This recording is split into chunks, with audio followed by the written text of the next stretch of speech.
One eternity later. Where the heck is Graham?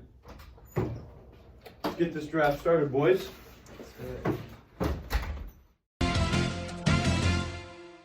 Fantasy football is all about trade-offs.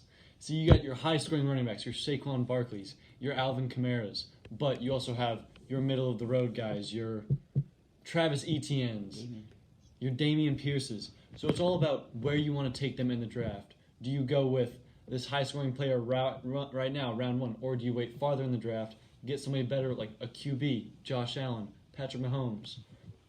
It's all a trade-off. It's a decision. Draft positions are key. It can leave your team in an inflationary or recessionary gap. Fantasy football can be broken down into two main parts: micro-draftonomics and macro-draftonomics. Micro being the study of individual players, such as passing percentage, and where macro-draftonomics is the study of the whole team and who you're competing against. Let's focus on the macro-draftonomics. In every draft, there are choices to be made.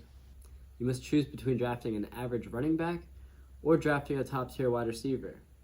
Franchises must choose how many position players to keep on a bench. An example is the trade-off between drafting Deshaun Watson, who would be suspended for the first 13 games, over a bench player like Kareem Hunt, who will consistently play every week. There are many things to consider when weighing the trade-offs, such as injury, suspension, and the opponents of the week. Owners must choose how much to spend on new players, ultimately weighing the opportunity cost and trade-offs.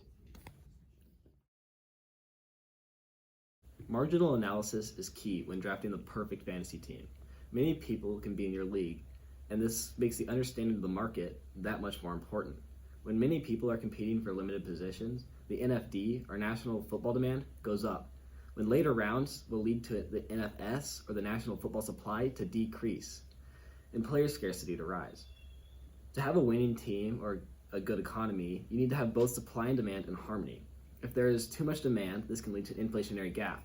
And if there's too little or no demand for certain position players, such as kickers, all the kickers will now be in a recessionary gap, proving that the NFD and the NFS are there to keep competition fair and ultimately make the economy and your team grow in the long run. Tastes and preferences are a major shifter in the demand for certain players.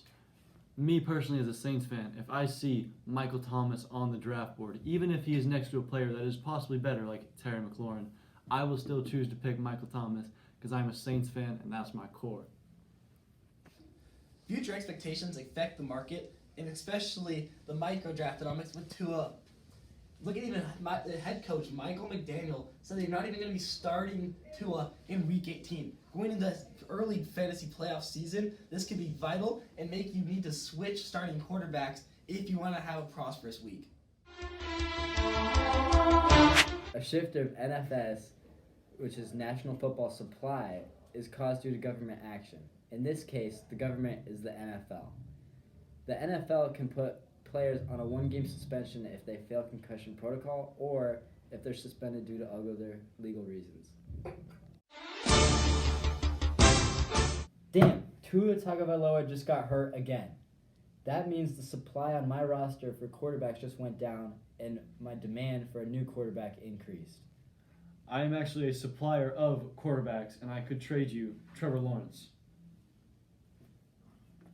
Graham is the supplier in this situation where he has a functioning starting quarterback, where Luke is in the market for a starting quarterback. The future expectation of Tua recovering and putting up consistent high points is low. Therefore, the trade for Trevor Lawrence will ultimately better Luke's team, which raises the demand in the market.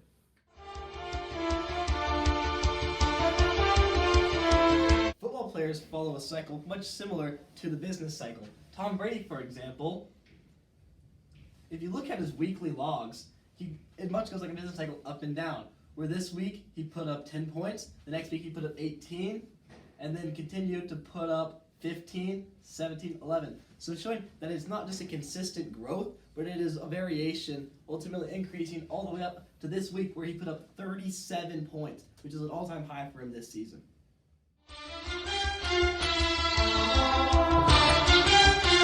Good understanding of draftonomics can be visualized in this chart. Here, you see the prosperous economies, the winning records, the successful drafts. And down here, you can see the failing economies, the struggling teams that could not make it to the playoffs.